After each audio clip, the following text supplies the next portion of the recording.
গরু কিনে আনছি মানে বলি নাই বলে চলে গেছিল বুঝাটা না রাখবে ছেড়ে দেবে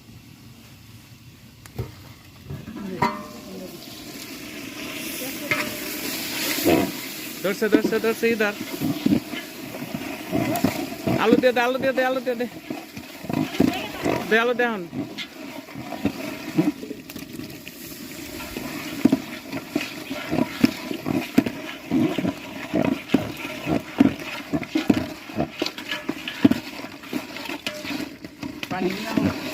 পানি কি গরম হয়েছে দে